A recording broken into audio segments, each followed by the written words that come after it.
This is Game Week 27 predictions of the Premier League.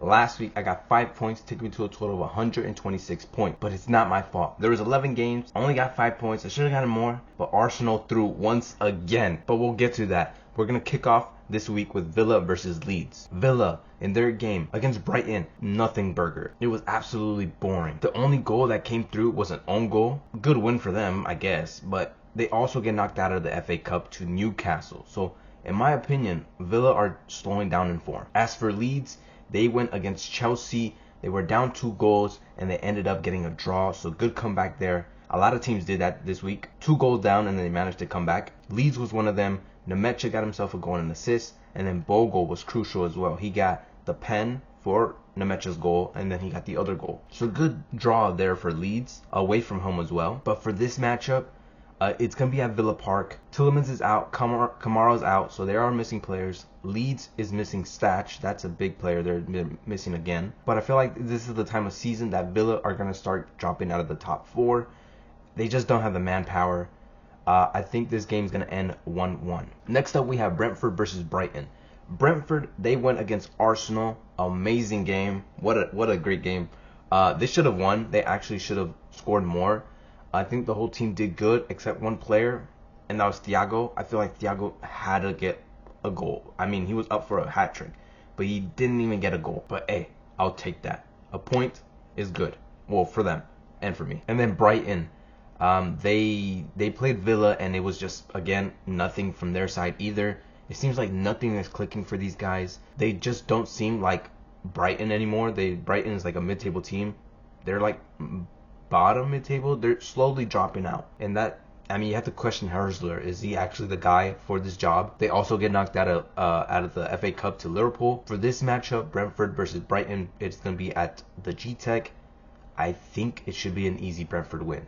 I'm going to go for a 3-1 win to Brentford. Next up is Chelsea versus Burnley. Chelsea, they played Leeds, and they folded hard. They got their 2-goal lead, and then they ended up drawing. João Pedro, again, I'm saying his name every week now. He did good. Palmer got a goal and assist.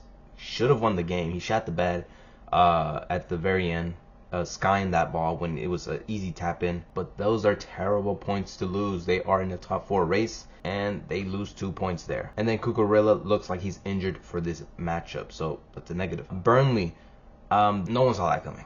They beat Crystal Palace 3-2, absolutely stunned Selhurst Park. They were another team that were down 2 goals and managed to do a comeback, this time scoring 3 goals in 5 minutes. 3 goals on target, or 3 shots on target, 3 goals. I mean, I think they robbed it. They shouldn't have won the game, in my opinion. Then they had some decent defending in the second half because they didn't really need to go out anymore. They had the lead. But I feel like fluky win, fluky result.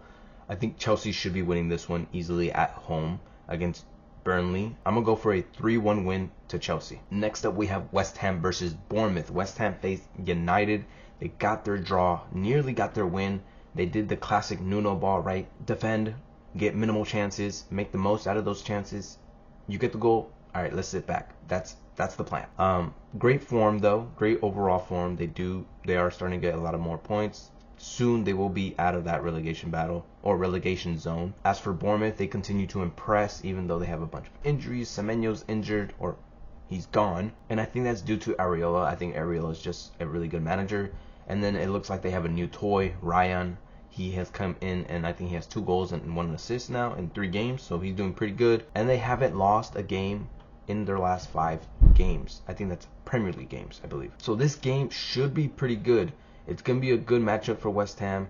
Bournemouth are tough to beat as of late, but I'm going to still give it to West Ham. West Ham are actually trying to fight for something. Bournemouth are just sort of in the middle of the table. It's going to be a tight one and an entertaining one, in my opinion, because Bournemouth usually have entertaining games. I'm going to go for a very high-scoring 3-2 win to West Ham. Next up, we have Manchester City versus Newcastle. City faced Fulham, where we wrapped the game up in the first half, getting 3 goals. Second half wasn't great, and that's something we need to fix. I mean, we just fall asleep in the second half. It's just, we don't even try. We get complacent. And then Semenyo continues to get goals and assists. That is great for us, but I feel like he's not doing much more than that. But that's me being spoiled. He's doing good for us. And then Newcastle, decent performance against Spurs, but they didn't need to be great. That's just a dig on Spurs. They also beat Villa in the FA Cup, so they get 2 good wins back to back, and then they get a third with Karabag. They beat Karabag 6-1 away from home. I mean, that Karabag isn't a joke, right? And they scored 6 from them. So they are in hot form, and of course they have to face us. But Bruno Guimaraes looks like he's injured for this game. That's a plus for me, and a negative, of course, for them. But when these two teams face at Etihad Stadium in the Prem, Newcastle hasn't beaten them in a while. They haven't picked up a win in their, I think it was 14. I think that's what I read, or whatever. But yeah, they don't like going there. And in their last 6, they haven't scored on City. This should be a City win, but because of Newcastle's recent form, I'm gonna give them a goal. But I'm gonna still go for a City win, a 2-1 win to City. Next up is Forest versus Liverpool.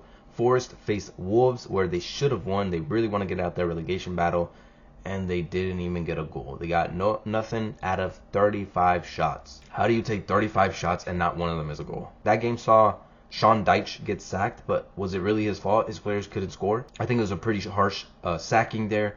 And then they went ahead and got Victor Pereira. I mean, where's the logic in that? They get a manager who had 2 points at midseason or something like that. That's a terrible appointment in my opinion, and I think that solidifies them going down. I'm pretty confident now that it's going to be Forest to go down. As for Liverpool, great win for them. They went to Stadium of Light and actually beat Sunderland. First team to do so, and could be the only team to do so. But their finishing for this game was actually atrocious. They only got 1 goal. A bunch of shots as well for them, but they only got 1. Endo is injured. That right back slot is cursed, it looks like. I think they had like 5 right backs this season, and like 4 of them got injured. They also beat Brighton in FA Cup.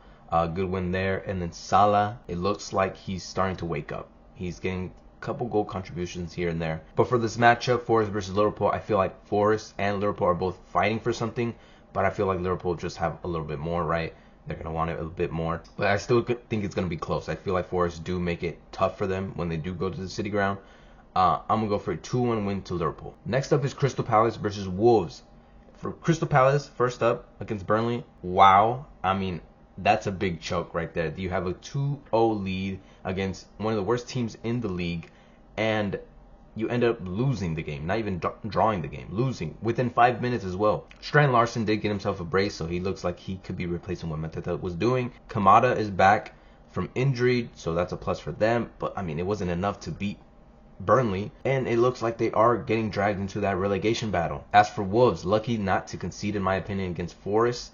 Forest did have a lot of shots on them. Jose Sa got 10 saves, so he did save them a point there. And attacking wise, they didn't really have anything going for them. And then you can say the same thing in the Arsenal game. But in the Arsenal game, they actually managed to score twice and get themselves a draw. What an amazing comeback from them. 2-2 in the end against Arsenal, league leaders. That is some great stuff. So thank you, Wolves. Thank you, right? Thank you. But for this matchup, when these two teams face at Selhurst Park, Crystal Palace has beaten them in their last 5 encounters at Selhurst Park in the Prem. So, I mean, Crystal should be winning. They have the better players, right? But I don't know. I just can't trust Crystal Palace at this moment. And I always back Wolves. I don't know why. But I'm doing it again. Wolves is going to get a draw here. I'm going for a 1-1 draw. Next up is Sunderland versus Fulham. Sunderland, their game against Liverpool, I expected a lot better from them, especially at home, right? They ended up losing their first game at home. Not a good day for them. Only positive is really Broby, and I feel like he's been the only positive for a couple games recently, because he's just a nuisance, isn't he? He's just all over the defenders. And then Alderate goes down injured as well. Could be missing this matchup alongside Xhaka. And then Fulham, pretty disappointing game from them. They had a couple chances. I think they should have scored at least once, but it wasn't anything to scare City. And then they have lost 4 out of their last 5 Premier League games. That is not good. They are in terrible form. Now they have to go to the Stadium of Light, which is a tough matchup for them. Sunderland usually don't lose, right? They did lose against Liverpool, but that's the only loss they have this season. But in saying that, Sunderland are missing Xhaka. And without Xhaka, they are a different team. Alderate looks like he's missing, so that's a crucial center back gone. I feel like Fulham need to start picking up points here. They aren't really fighting for anything, but neither is Sunderland really. But I don't know why, but I feel like this is going to be high scoring. I'm going for a 2-2 draw. I think Fulham can get something here. Sunderland are missing some crucial players. So I'm going to give it a 2-2 draw. Next up is Spurs versus Arsenal. So first up, Spurs against Newcastle. Their players looked absolutely clueless. They had no intention in what they were doing, no motivation. They just don't feel motivated, I feel like. And then Odegaard goes down injured. Could be back for this game. We don't know. Thomas Frank ends up being sacked. I wanted to give him more time, but I feel like it was probably the right thing to do. It doesn't look like he was going to turn things around. They are cursed with injuries at the moment, so it's kind of tough on them. And then Igor Tudor is coming in through the door, and well, I don't know if that's a good signing. Apparently he's really good at relegation battles, and it looks like they're getting into one, so let's see what he can do. Now he has to go against Arsenal for his first game, and Arsenal played 2 games this week. First against Brentford, big struggle against them. They should have lost. Only reason they didn't lose is because Wright had a great save on the line, and then Mosquera had a great block. And then they also choking again to Wolves. Bottom of the league, you choke to bottom of the league after being 2 goals up. I mean, man, I don't know how they do it every season. It looks like it's happening again. I don't want to speak too soon, but I mean, I'm a lot more confident now. And now they have to come and face their biggest local rivals, or potentially their biggest rivals overall. But come on, let's be real. If they're gonna get points and demolish a team, it's gonna be Spurs. I feel like this is very Spursy. Spurs sees Brentford get some points. They see Wolves get some points. They're like, we can do it as well. No, you can't. I have no faith in Spurs. Arsenal's gonna win here 2-0. Next up, we have Everton versus United. Everton faced Bournemouth in their game, and they just couldn't finish their chances. They had a couple chances, couldn't finish. The only goal they got was off a pen, and then they ended up losing the game. O'Brien got himself a red card. Not a great week for Everton. As for United, they were looking to get that 5 games in a row, or 5 wins in a row. They managed to get a draw, wasn't enough, so no haircut for United Strand. They also struggled to break the bus, Nuno's bus. Teams usually don't park the bus against United, and that's the first time they faced one in a while, and they did struggle. So hopefully teams start doing that to them, right? Park the bus against United. But Sesko again comes in off the bench and gets a goal, so he's doing good. For this matchup, I feel like Everton is struggling, but again, Everton, you just don't know what they're going to do. You struggle with Everton predictions. United have been in great form. I feel like they're still going to find this game very tough. Even though O'Brien's out, they're just not in great form. But I'm going to give it a United win. A close one, though. A 2-1 win to United. Those are my predictions for Game Week 27. Tell me what you guys think in the comments. Leave a like, subscribe, and peace.